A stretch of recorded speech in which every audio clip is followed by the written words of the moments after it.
یاد رکھنا امت کو پوری کو ایک طاقتور آواز بننا پڑے گا.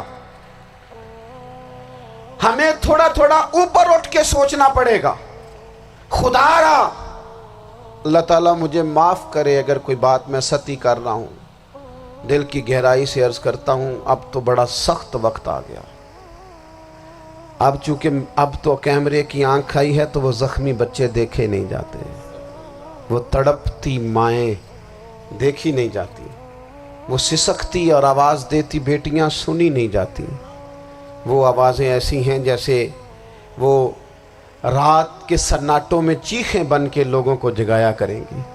خدا را کچھ جرم ایسے ہوتے ہیں جن کی سزائیں بڑی سخت ہوتی ہیں, جن کی معافی بڑی مشکل سے ہوتی ہے. اپنے اندر جذبہ ایمانی پیدا کریں. وہ میرے دوستو بستر پر بھی تو لوگ ماری جایا کرتے ہیں نا. اپنی زندگی رسول اللہ صلی اللہ علیہ وسلم کے دین کے نام کرو. جذبہ جہاد, شوق شہادت اور عشق رسول, یہ عناصر ہیں جو امت مسلمہ کو پیروں پر کھڑا کریں. 2 منٹ کے لیے سوچو, امت اگر اسی طرح کٹتی رہی, پریشان رہی, دکھتی رہی اور باری باری کر کے, اقبال نے کیا کہا تھا؟ اس نے کہا تھا وطنوں میں, انہوں نے کہا تھا کہ ان تازہ خداؤں میں بڑا سب سے وطن ہے, جو پیرہن اس کا ہے وہ مذہب کا کفن ہے. تو اقبال ہم کیا کریں, کہنے لگے بازو تیرا توحید کی قوت سے قوی ہے, اسلام تیرا دیس ہے, کیونکہ تو مصطفی ہے. تو بحیثیت مسلمان سوچنا شروع کر, بحیثیت مسلمان, اور یوں تو سید بھی ہو, مرزا بھی ہو, افغان بھی ہو, تم سبھی کچھ ہو, بتاؤ کہ مسلمان بھی ہو. تمہارے اندر کہیں سے کوئی مومن بھی بولتا ہے کہ نہیں؟ علاقائی تعصبات اور ملکی سرحدوں میں قید ہو جانے والوں, تم ایک نبی کی امت ہو. کیوں نہیں سمجھتے جب کشمیر کی بیٹی روتی ہے تو مدینے والے محبوب پاک علیہ السلام کی امت کی بیٹی روتی ہے, جب فلسطین کی بیٹی روتی ہے تو امت کی بیٹیاں روتی. خدا را کچھ درد دل اپنی طبیعت میں پیدا کریں. میں حکمرانوں کی بات نہیں کرتا, میں تو عام لوگوں سے ایسے تبصرے سنتا ہوں جو نہیں کرنے چاہیے. وہ نہیں جی نہیں, دوسرا رخ بھی دیکھو, عام آدمی اٹھ کے, عام لوگ بھی یہ خطرناک سوچیں اور ان سے خوفناک نتائج برآمد ہوں گے. الصلاۃ والسلام علیک یا سیدی یا رسول اللہ وعلی آلک واصحابک یا حبیب اللہ. سارے حضرات درود شریف پڑھیے. الصلاۃ والسلام علیک یا نبی وعلی آلک واصحابک یا حبیب اللہ. تمام تعریف حمد اور ثنا اللہ تعالیٰ جل مجدہ الکریم کے لیے. درود و سلام نبی اکرم صلی اللہ تعالیٰ علیہ وسلم کی ذات والا صفات کے لیے. حمد و صلات کے بعد انتہائی عزت و تکریم کے لائق علماء کرام, مشائخ, سادات, دوستوں, بزرگوں اور بھائیوں, یہ خوبصورت محفل پاک اپنی تمام تر خوبصورتیوں کے ساتھ انعقاد پذیر ہے. اللہ تبارک و تعالی شاہ صاحب کو, ان کے معاونین کو بہترین جزا عطا فرمائے. میں کچھ زیادہ لمبے سفر سے لوٹا ہوں, میری طبیعت بھی کچھ دنوں سے علیل ہے, لیکن یہ محبت کا معاملہ تھا. زیادہ لمبی چوڑی بات تو نہیں کر سکوں گا, حاضری کے لیے حاضر ہوا ہوں. سب سے پہلے تو یہ عرض کروں گا, جہاں دوست زیادہ ہوتے ہیں وہاں رائے بھی زیادہ ہوتی ہے. تو وہ یہ ہوتا ہے کہ بعض اوقات مجھے تو بعض محافل میں یہ بھی سمجھ نہیں آتی کہ بیسیکلی کمانڈر ان چیف ہے کون, بات کس کی ماننی. تو وہ زیادہ مختلف رائے ہونے کی وجہ سے بعض اوقات, لیکن یہ محبت کی بات ہی ہے, پیار کی بات. چیزوں کو اپنے دل پر نہ سوار کیا کریں. جن لوگوں کی منزل ہوتی ہے نا کوئی, بس کریں جی بول کے نہ ٹھیک کرائیں. اب جو بیٹھ سکتا ہے اسے بیٹھنے دیں. یہ جو دوست بول کر دوستوں کو چپ کرا رہے ہیں, یہ مہربانی کریں جی, اب تو عشاء کا وقت قریب ہے, بس چھوڑ دیں دوستوں. عزیز دوستو, جن لوگوں کی منزل ہوتی ہے نا, جو لوگ طے کر لیتے ہیں ہم نے کہیں پہنچنا ہے, تو پھر سفر جب کرتے ہیں نا، ہم طے کرتے ہیں کہ آج مجھے فیصل آباد لاہور کسی جگہ جانا ہے، تو پھر رستے میں یہ تھوڑی دیکھا جاتا ہے کہ سپیڈ بریکر کتنے آئے، یہ تھوڑی دیکھیں گے کہ راہ کے اندر چنگچی رکشے، گاڑیاں اور باقی چیزیں کتنی آئیں۔ سفر کا تعین کریں اور سفر شروع کرتے رہیں۔ بس میلاد کی محافل میں اور خوبصورت جگہوں میں کوئی تلخی والا بعض اوقات کام ہو بھی جائے تو تلخ ہونا نہیں، لینا مزہ ہی ہے۔ سمجھ میں آئی بات؟ اللہ تعالیٰ آپ کو خوش رکھے، اس کا بھی لطف ہی حاصل کرنا ہے اللہ کے فضل سے۔ دنیا میں پریشان وہ بندہ ہوتا ہے جو ذہنی طور پر، نفسیاتی طور پر الجھ جاتا ہے۔ آپ نے الجھنا نہیں، محبت سے بیٹھنا ہے۔ چند ایک باتیں عرض کرنی ہیں، اس بات میں کوئی شک نہیں، ایکو ذرا کم کر دینی، اس میں کوئی شک نہیں کہ ایمان نام ہے حضور کی محبت کا۔ محبت مصطفیٰ کریم صلی اللہ تعالی علیہ وسلم ایمان کی جان ہے، اور یہ دین اسلام کا بہت بڑا انعام ہے کہ وہ کہتا ہے کہ حضور سے پیار کرو۔ اس لیے کہ جب نبی پاک سے محبت ہو جاتی ہے تو زندگی ویسے ہی آسان ہو جاتی ہے۔ اے عشق تیرے صدقے جلنے سے چھٹے سستے، جو آگ بجھا دے گی اب وہ آگ لگائی ہے۔ کیا ہوتا ہے کہ انسان کے لیے زندگی آسان ہو جاتی ہے۔ میں نے عرض کیا تھا کہ پتہ ہی نہیں چلتا کمانڈر ان چیف کون ہے۔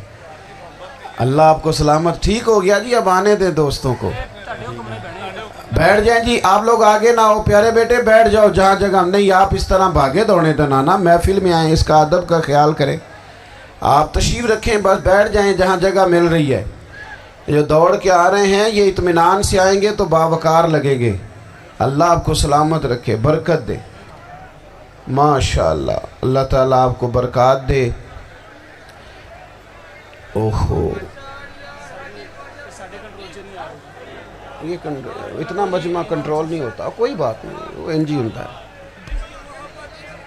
ہر روز تھا۔ نعرہ تکبیر، نعرہ تکبیر، نعرہ رسالت، نعرہ رسالت۔ بس جی بیٹھ جائیں، اب تشریف رکھیں، جلدی سے بیٹھ جائیں جی، آپ جو کھڑے ہیں یہ غلط کر رہے ہیں، ایک سیکنڈ سے پہلے بیٹھ جائیں، فٹافٹ فٹافٹ، فیصلہ کرنے میں اتنی دیر، لو جی ماشاءاللہ ٹھیک ہو گیا۔ اب آپ توجہ، بولے نہیں جی، اب بولنا سوء ادب ہے، بولے نہیں، بڑی مہربانی، اطمینان سے بات سنیں۔ نبی پاک علیہ السلام کی جو محبت ہے نا، وہ انسان کے لیے زندگی کو آسان کر دیتی ہے۔ حضور سے پیار ہوتا ہے نا تو بندہ نفرت کرنی ویسے ہی چھوڑ دیتا ہے۔ حضور سے پیار کرتا ہے، ہرس ہوس لالچ ویسے ہی نکل جاتا ہے۔ جب حضور سے محبت ہو جاتی ہے، نماز پڑھنا، درگزر کرنا، درود شریف پڑھنا، قرآن پاک پڑھنا، دین کی خدمت کرنا، حتیٰ کہ جان دینا بھی آسان ہو جاتا ہے۔ نبی پاک علیہ السلام کی محبت انسان کو کبھی بھی ہیں ان تقاضوں کو سمجھنا پڑے گا، تازہ دم رکھتا ہے حضور کا پیار۔ شرط یہ ہے کہ محبت صحیح ہو، اصلی ہو، باطن میں ہو۔ یہ آپ کو، آپ کے ذہن کے اندر کبھی بھی کسی بدبو کو نہیں آنے دے گی، طبیعت کو تازہ دم رکھے گی، سکون میں رہے گی۔ لیکن نبی پاک علیہ السلام کی محبت کے کچھ تقاضے ہیں، ان تقاضوں کو سمجھنا پڑے گا۔ بالخصوص امت اس وقت جس جگہ پہ کھڑی ہے، آپ دیکھیں کہ اتنی بربریت اور اس جیتے جاگتے دیکھتے ماحول میں کہ جس میں ہر چیز کیمرے کی آنکھ دیکھ رہی ہے، اس میں اس قدر زیادہ اسرائیل کی جارحیت، اس کے جواب میں دو تین تازیانے ہیں وہ سمجھنے والے۔ ایک ہے کہ میں کوئی جذباتی بات کروں گا، آپ اس کی تائید کر دیں گے۔ ایک ہے کہ پہلوؤں پر غور کرنے کا وقت ہے کہ اتنے کٹھن ماحول میں بھی اگر مسلم امہ کے لیڈر بیدار نہیں ہو رہے تو آپ کو پس منظر سمجھنا پڑے گا کہ ہم نے نبی پاک کی محبت کے تقاضوں کو نہیں سمجھا۔ حضور سے محبت ہے نا تو پھر نبی پاک کو تو سادہ طرز زندگی پسند ہے، حضور کو تو پسند نہیں ہے۔ اللہ کے محبوب نے تو دعا مانگ کے فقیری لی اللہ تعالیٰ سے۔ آپ کو پتہ ہے جب بندہ بہت زیادہ آسانیوں میں چلا جاتا ہے، بہت زیادہ اس کے پاس سہولیات ہو جاتی ہے، اس کا مرنے کو دل نہیں کرتا۔ خود نبی پاک علیہ السلام نے فرمایا قیامت کے قریب کافر تم پر جھپٹیں گے جس طرح بھوکے لوگ کھانے پر جھپٹتے ہیں۔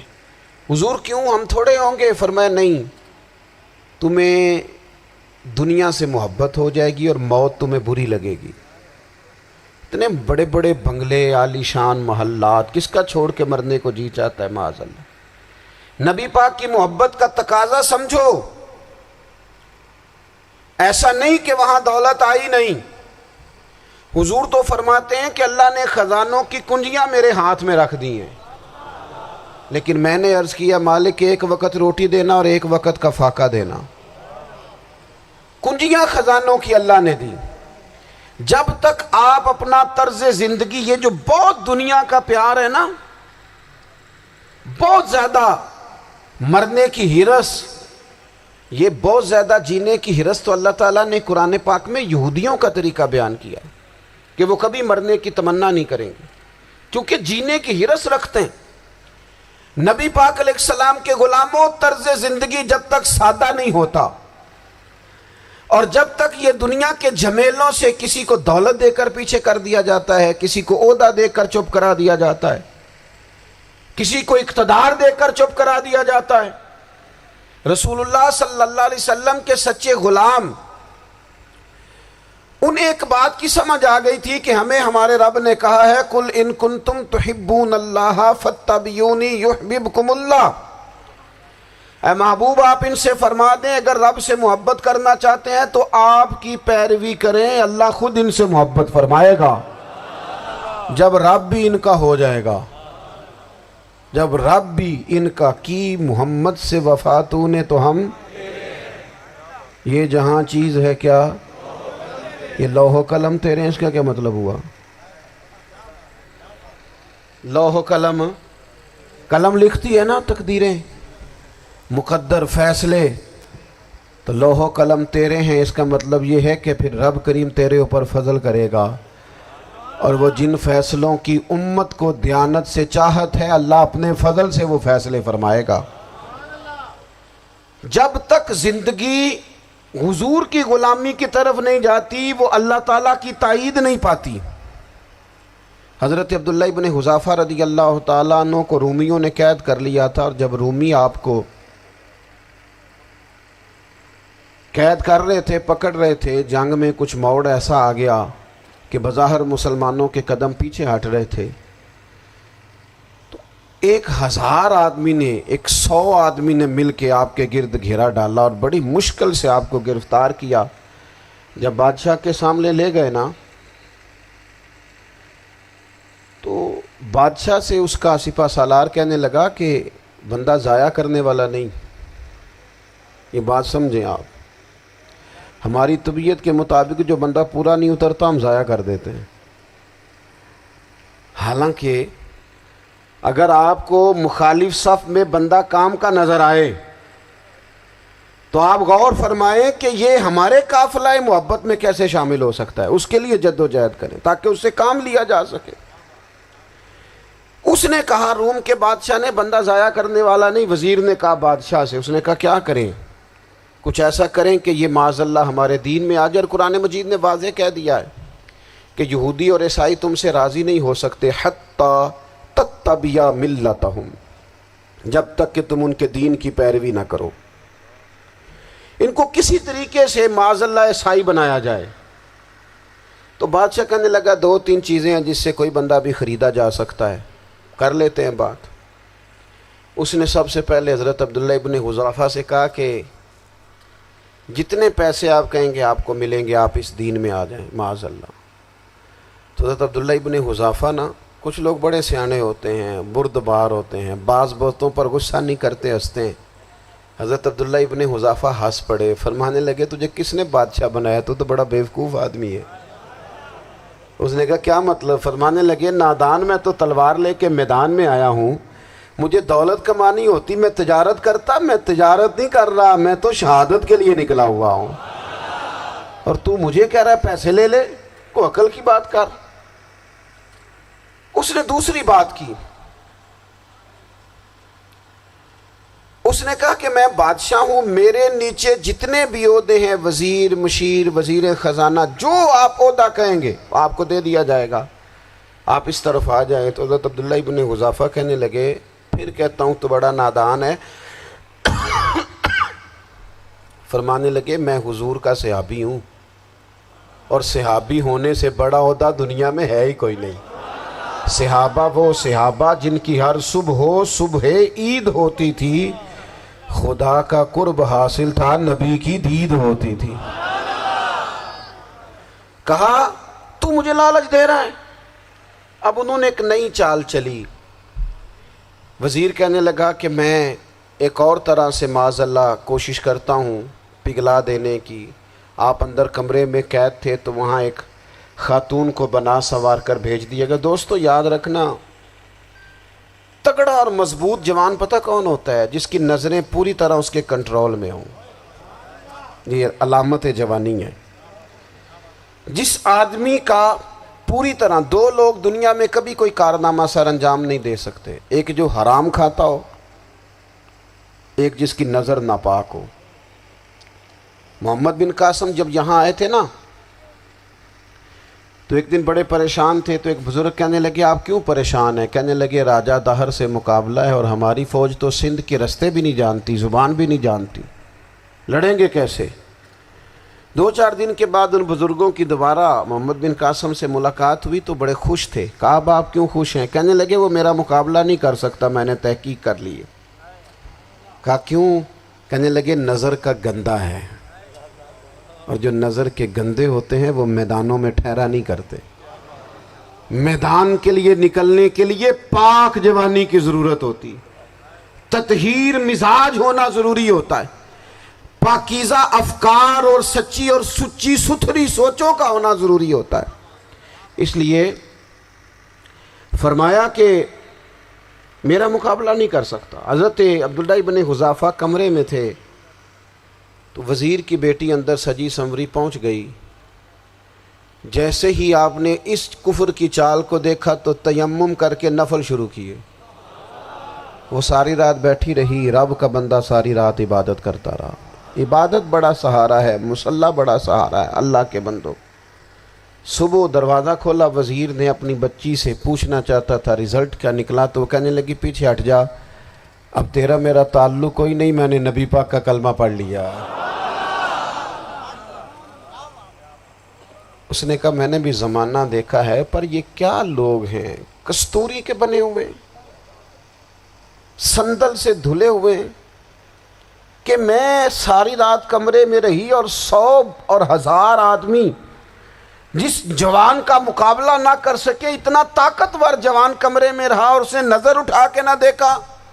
او کچا رنگ للاری والا جڑا چڑھدا تے لیندا رہندا ہے، اے عشق تیرے دا رنگ محمد چڑھیا پھر نہیں لیندا۔ میں کہا ایک دفعہ نظر اٹھا کے نہیں دیکھا، کمال ہو گئی۔ اتنے بڑے لوگ، اتنی بڑی سعادت مندی، فیروز بختی، معاملہ فہمی حد ہو گئی۔ اللہ اکبر۔ دوستو بادشاہ جب پوری طرح ہار گیا نا، اس نے کہا مار دو۔ تیل گرم کیا ایک کڑاہی میں، اور جب آپ کو اس میں ڈالنے لگے تو آپ کی آنکھوں میں آنسو آ گئے۔ بادشاہ کا خیال ہوا شاید نرم ہو گئے ہیں، کہنے لگا روئے کیوں؟ فرمانے لگے سوچتا ہوں جان ہی ایک ہے، کتنا مزہ ہے اس کی راہ میں جان دینے کا، کتنی لذت ہے اس کے نام پر مرنے میں، کتنا لطف ہے۔ جے تو چڑھیا اتے دار بھی نہیں تے جے تو وکیا عشق بازار بھی نہیں، تے ایڈا سستا سودا پیار بھی نہیں، تے ایڈا سستا لبدا یار بھی نہیں۔ کئی جنگل گانے پیندے نہیں، کئی دوزخ لنگنے پیندے نہیں، جے وہ اس ملوں بھی مل جاوے، ایدوں سستا ہور بپار بھی نہیں۔ تے کچھ سمجھ نہ آوے لوکانوں وہ کادے نال شہید کرے، ڈٹھی یار دے ہاتھ تلوار بھی نہیں، پر او دا خالی جاندہ وار بھی نہیں۔ کہنے لگے ایک جان ہے نا؟ تو دل کرتا ہے ہزاروں ہوتی تو ایک ایک کر کے محبوب کے نام پہ قربان کرتا، جب میرے پاس ہے ہی ایک، کروں کیا؟ حضرت عبداللہ ابن حذافہ رضی اللہ تعالیٰ عنہ جب روئے اور بادشاہ نے یہ بات سنی تو بادشاہ اٹھ کے کھڑا ہو گیا، سارے وزیروں مشیروں کو کہنے لگا تم نے کہا تھا نا بندہ ضائع کرنے والا نہیں، یہ بھی ضائع کرنے والا نہیں۔ کہنے لگا میرا ماتھا چومو، تم جیسے لوگوں کو قتل نہیں کرنا چاہیے، آزاد کرنا چاہیے۔ عزیز، اپنی زندگی سے نا یہ بہت زیادہ ہرس، ہوس، طمع، اور یہ کسی بات کی بھی ہو، ہرس صرف پیسوں کی نہیں ہوتی ہے، شہرت کی بھی ہوتی ہے، یہ بیماری انسان کو اقتدار کی بھی ہوتی ہے، تعریف کی بھی بیماری ہوتی ہے، یہ سارے نقص ہوتے ہیں لوگوں کو، اور معاذ اللہ بعض جبوں کبوں کے اندر بھی ہوتے ہیں، وہاں بھی پنپتے ہیں۔ اپنی زندگی جب تک اس سادگی میں نہیں لاؤ گے جو رسول پاک نے عطا فرمائی ہے، جب لوگ آسانیوں میں پوری طرح الجھ گئے تو پھر وہ دور ہوئے اور کفر چڑھ گیا۔ دوسری بات، اللہ کے محبوب صلی اللہ تعالی علیہ وسلم کی محبت ہم سے تقاضا کرتی ہے کہ ہم اس مشن کے لیے کام کریں جس مشن کے لیے رسول پاک نے کام فرمایا ہے۔ ہم سارے کام بڑی مضبوطی سے، سوچ سمجھ کے، تدبر سے، حکمت سے، تقاضوں کو مد نظر رکھتے ہوئے کرتے ہیں سارے کام۔ دین کے کام میں ہمارا مزاج نہیں ہوتا، او ہو جائے گا جی، آپ بسم اللہ پڑھیں جی، شروع کریں جی۔ آپ تقاضوں کو سمجھیں، چیزوں کو دبائیں نہیں، چیزوں پر غور کریں۔ کسی کے ذہن کی سطح پر سوال ابھرتا ہے، اس کا تسلی بخش جواب دیں۔ اپنی زندگی میں دین کے کام کے لیے اپنے آپ کو وقف کریں، اور دین کے کام کے بہت سارے پہلو ہیں۔ ہزاروں لوگوں کو قرآن پاک ٹھیک پڑھنا نہیں آتا، ہزارہا لوگ ہیں جو قرآن مجید کے مطالب سے آگاہ نہیں ہیں، دین کی بنیادی ضروریات سے لوگ نابلد ہیں۔ میں آپ کو کس طرح یہ بات سمجھاؤں کہ ہزاروں کی تعداد میں طلاقیں اس لیے ہوتی ہیں کہ مردوں کو طلاق کے مسئلے نہیں آتے، انہیں پتہ نہیں ہے کہ مجھے حقوق زوجین کے معاملے میں کیسے چلنا۔ ڈھیر سارے گھروں میں تباہی اس لیے ہے کہ تربیت اولاد کا دینی منہج ہمیں نہیں پتہ۔ اپنا حصہ ملائیں دین کے کام میں۔ ایک آدمی کو اگر تو نمازی کرنے میں کامیاب ہو گیا، تیری زندگی بدل گئی۔ وہ دین بیزار لوگ جو ہمارے بیچ بیٹھ کے ہماری نوجوان نسل کو پگڑی اور داڑھی کا نام لے کے بنیادی طور پر دین سے دور کرتے، ایسے نوجوانوں کو دین کا پیغام محبت دے کر دین کے قریب کرنا ہماری ڈیوٹیوں کا حصہ ہے۔ ہمیں ذمہ داری کا احساس کرنا پڑے گا، ہمیں یہ خاص قدم اٹھانا پڑے گا، توجہ دینی پڑے گی۔ مساجد، مدارس، میں آپ سے عرض کروں، اتنی ڈٹ کے مخالفت ہوتی ہے نا مدرسوں کی، اتنی ڈٹ کے۔ میں ادارہ چلاتا ہوں، اس کے چلانے میں جو مشکلات ہیں وہ تو ہم بتا نہیں سکتے آپ کو، اس لیے کہ میری قوم، میرا اس قوم سے تعلق ہے جو نعت خواں امیر کرنا چاہتی ہے، مدرسے نہیں۔ ہاں، نقیب خطیب پیدا کرنا چاہتی ہے، شعر و شاعری کی زندگی کو پروان چڑھانا چاہتی ہے۔ فقط ہمارا ان لوگوں سے تعلق ہے جو لاکھوں کروڑوں روپیہ محافل پہ لگائیں گے، اور قاری صاحب بیچارے اگر مسجد کا کوئی ہونے والا کام کسی وقت بتا دیں گے تو وہ بڑی مشکل آ جائے گی ان کے لیے۔ یہ کیسے ہو سکتا ہے، آپ نے یہ ڈیوٹی بتا دی؟ مدارس، اور جتنا اہم رول دین کو پھیلانے میں مدارس اسلامیہ کا ہے، اتنی زبردست۔ لوگوں کا خیال ہوتا ہے میری طرح کے لوگ شاید کام کرتے ہیں، ڈیوٹی کرتے ہیں۔ یہ 10-15 لوگ آپ کو نظر آتے ہیں جو آپ کو کہیں میڈیا پر یا ادھر ادھر ڈیوٹی کرتے، مخلص لوگ اپنی جگہ پہ، وہ بھی بڑا ہی کام کر رہے ہیں، جو میڈیا پہ آ کے بھی اخلاص سے اور درد دل سے کو دین کی، ان کی بھی کسی بات کی حوصلہ شکنی نہیں، لیکن ہزارہا اساتذہ جو مدارس میں بیٹھ کے پڑھاتے ہیں، جنہوں نے وہ سارے لوگ تیار، آپ سمجھ نہیں سکتے کتنا بڑا کام۔ حفظ کا استاد جو ہوتا ہے نا، اس کی ڈیوٹی 24 گھنٹے ہوتی ہے، فجر سے پہلے، اور اس نے بچوں کو اٹھانا ہے۔ تنخواہ تو ہم انہیں دینا نہیں نہ چاہتے جی، تنخواہ نہیں دئی دی انہوں نے، ہمیں مولوی امیر نہ ہو جانا۔ مولوی نو تے سوٹ بھی 27ویں والی رات دے ہے تاکہ کدھر سوان کے عید والے دن پا نہ لوے، چونکہ 27ویں تو بعد تے درزی پھڑتا ہی کوئی نہیں، کیوں حضرت؟ ایسے ہی ہے نا، اس وقت تو نہیں نہ لیتا. تو ہم چاہتے ہیں مولوی ہماری مرضی کے ہماری طرح کا سوٹ نہ پہن لے. مدارس کی مضبوطی آپ یہ دیکھ لیں، یہ صلاح الدین ایوبی کا تعلق بھلا کس چیز سے تھا؟ غوث اعظم کے مدرسے سے. حضور غوث اعظم کے مریدوں کی جماعت اس کے ساتھ شامل تھی. کون لوگ تھے جنہوں نے مدارس سے فیض پایا؟ رازی اور غزالی، حضور غوث اعظم، خواجہ اجمیر، یہ سب لوگ مدارس کے لوگ ہیں. کمزوریاں ہیں، غلطیاں ہیں، بہت ساری چیزوں کی اصلاح کی ضرورت ہے، لیکن یہ دین کا بہت بڑا قلعہ ہوتا ہے مدرسہ. لیکن اس کی مخالفت کی جاتی ہے. مجھے بتائیے، اگر مدرسوں میں کمزوریاں ہیں تو کالجوں یونیورسٹیوں میں نہیں ہیں؟ ہم نے کبھی مخالفت کی ہے بند کر دو سارے؟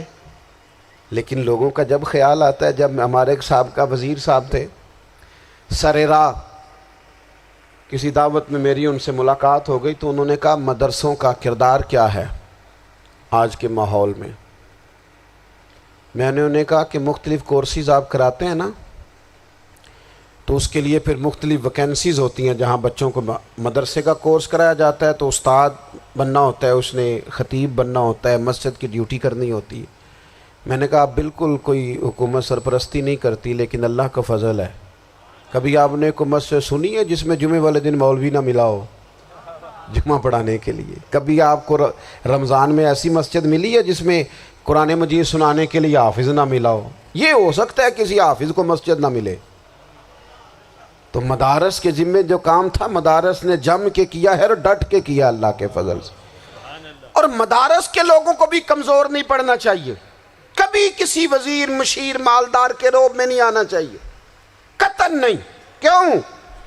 کہ یہ وہ عظیم لوگ ہیں رسول اللہ صلی اللہ علیہ وسلم کے دین کے غلام، کہ ابھی ایک لفظ نہیں پڑھا ہوتا الف با تا سا، پہلے دن گھر سے نکلتے ہیں تو حضور فرماتے ہیں اللہ کے فرشتے ان کے پیروں کے نیچے پر بچھا بھی دیتے ہیں. پہلے دن اتنا بڑا اعزاز ملتا ہے. تو حضور کی محبت کا تقاضا ہے دین کا کوئی کام کیا جائے. ایک خاتون مسجد نبوی شریف میں جھاڑو دیتی تھی، پر کوئی کام تو کرتی تھی نا. اور کس مسجد میں؟ جہاں 70,000 فرشتے صبح آتے ہیں، 70 شام آتے ہیں. اس مسجد میں وہ خاتون جھاڑو دیتی تھی. بخاری ہے، جب ان کا انتقال ہو گیا صحابہ نے سوچا کہ حضور کو تکلیف ہوگی، بغیر بتائے جنازہ پڑھ دیا. حضور صبح تشریف لائے، تازی قبر دیکھی، اور محبوب وہ ہیں جو فرش پہ کھڑے ہو کے عرش کی خبریں دیتے ہیں. نبی پاک علیہ الصلوۃ والسلام نے فرمایا کہ مجھے اطلاع کیوں نہیں دی اس کے انتقال کی؟ یہ کرم دیکھو، کوئی ڈیوٹی تو کرتی تھی نا یار، پر خلوص سے، پر پیار سے، پر اللہ کو راضی کرنے کے لیے، پر درد دل سے. اور دین کی ڈیوٹیاں کرنے والے دوستو سنو، حضور صبح آئے، قبر کو دیکھ کر فرمایا مجھے کیوں نہیں بتایا؟ یا رسول اللہ آپ کو تکلیف دینا مناسب نہ جانا؟ تو قبر پہ کھڑے ہو کے حضور نے فرمایا صف بناؤ، میں دوبارہ جنازہ پڑھاؤں گا. صف بناؤ، میں دوبارہ جنازہ پڑھاؤں گا. کوئی ڈیوٹی تو. تیسرا تقاضا حضور کی محبت کا، سمجھو میں بس بڑی جلدی بات سمیٹنے لگا ہوں. حضور کی امت سے پیار کرو، یہ نبی پاک کی محبت کا تقاضا ہے. حضور اس بندے سے بڑے راضی ہوتے ہیں جو حضور کی امت سے پیار کرتا ہے. آپ کو پتہ ہے حضرت جبریل امین علیہ السلام نے معراج کی رات حضور علیہ الصلوۃ والسلام سے عرض کی تھی کہ اللہ کی بارگاہ میں عرض کیجئے گا میری بھی ڈیوٹی لگ جائے آپ کی امت کے ساتھ محبت کرنے پر. تو یہ کیوں کہا تھا انہوں نے؟ علماء نے لکھا اس لیے کہا تھا کہ حضرت جبریل بھی جانتے ہیں کہ حضور کی امت سے محبت کی بات کی جائے نا تو نبی پاک راضی ہوتے ہیں. امت سے پیار کرو گے نا، امت سے.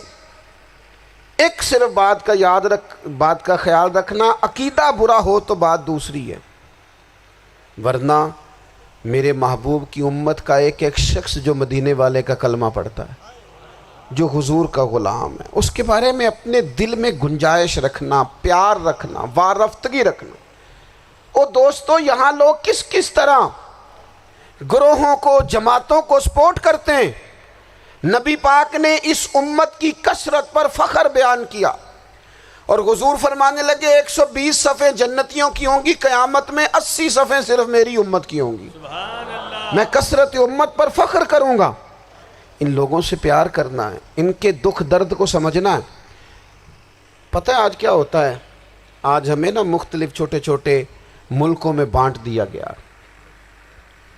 تو ہم کسی دوسرے مسلمان بھائی کا درد نہیں محسوس کرتے، ہم گھروں میں نہیں محسوس کرتے۔ پڑوسی پر ظلم ہو رہا ہو تو ہم کہنے پتر ساڈا نہیں مسئلہ، یہ مسئلہ ہے، تینوں کی لگے۔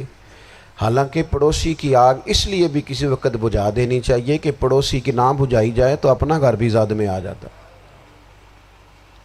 آج امت مسلمہ سے ہمیں بس لگا دیا گیا اپنے حصے کی روٹی کماؤ، اپنے حصے کی کوٹھی بناؤ، اپنے حصے کی گاڑی خریدو، اپنے حصے کا امت کا درد، امت کی بات، وحدت امت کا تصور، امت کا دوبارہ سے وہ شان ارسل رسولہ بالہدی ودین الحق لیظہرہ علی الدین کلہ، وہ تصور کب ہوگا؟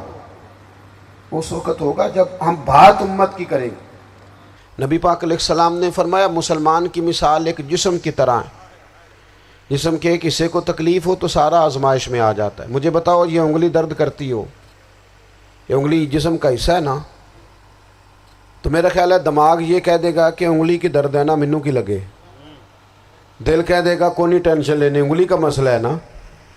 ایسا نہیں ہوتا، بلکہ جب انگلی میں درد ہوتی ہے تو دماغ منصوبہ بندی کرتا ہے کہ اس کا علاج کیسے ہو سکتا ہے، دل پریشان ہوتا ہے، پیر چل کے جاتے، ہاتھ وہ دوائی وصول کرتے، دانت اسے چبا کر، حلق اسے نگل کر، معدہ اسے ذخیرہ کر کے جسم میں پھیلاتا ہے، پھر جا کے انگلی شفا پذیر ہوتی ہے۔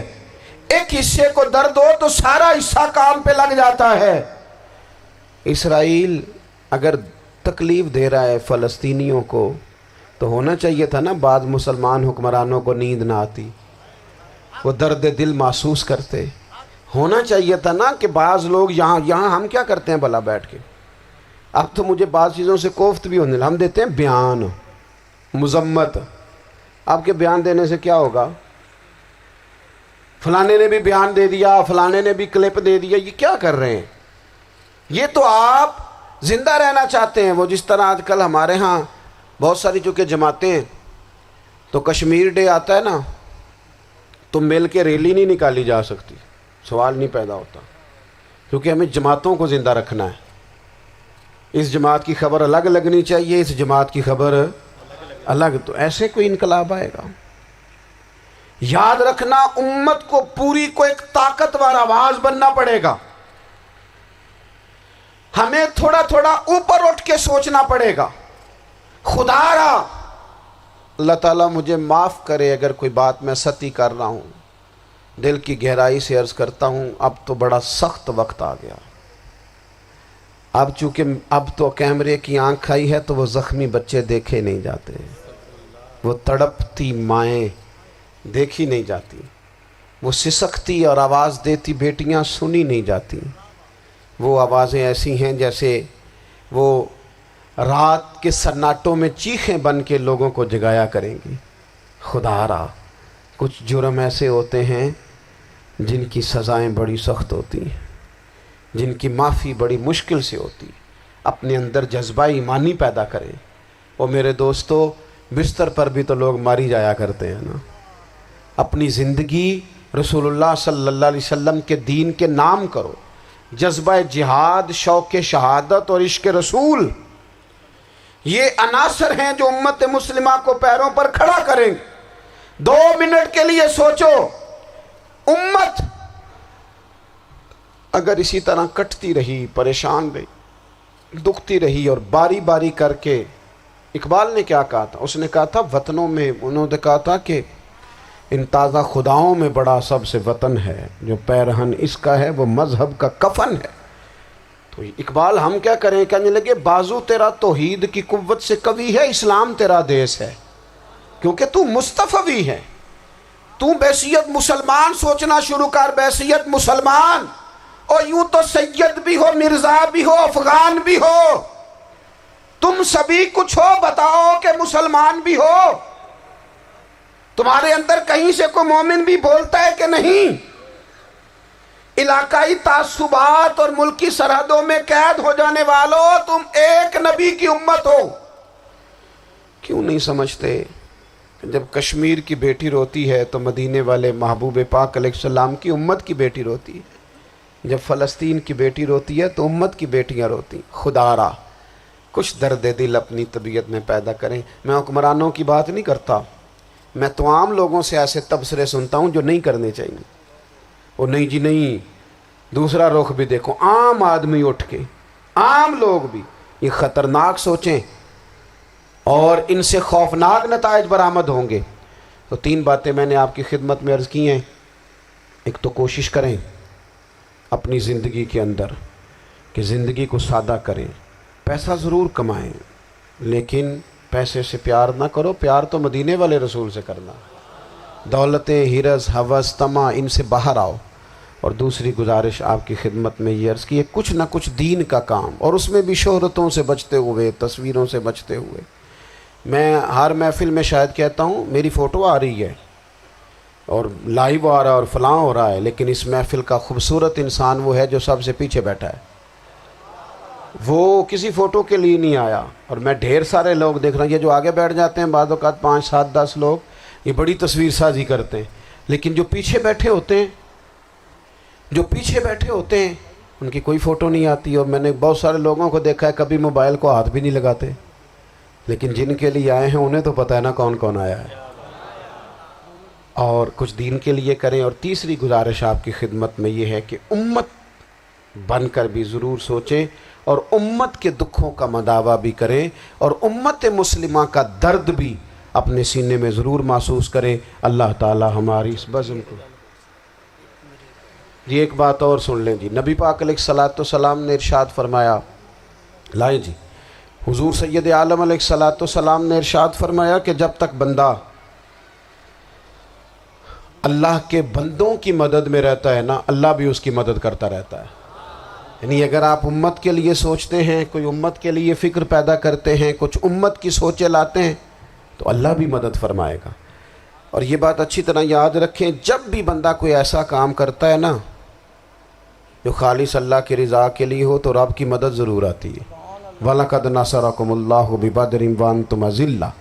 تو یہ کام کریں گے تو اللہ کی مدد بھی آئے گی۔ اللہ توفیق عطا فرمائے۔ وَمَا عَلَيْنَا إِلَّا الْبَلَاغُ۔ مصطفیٰ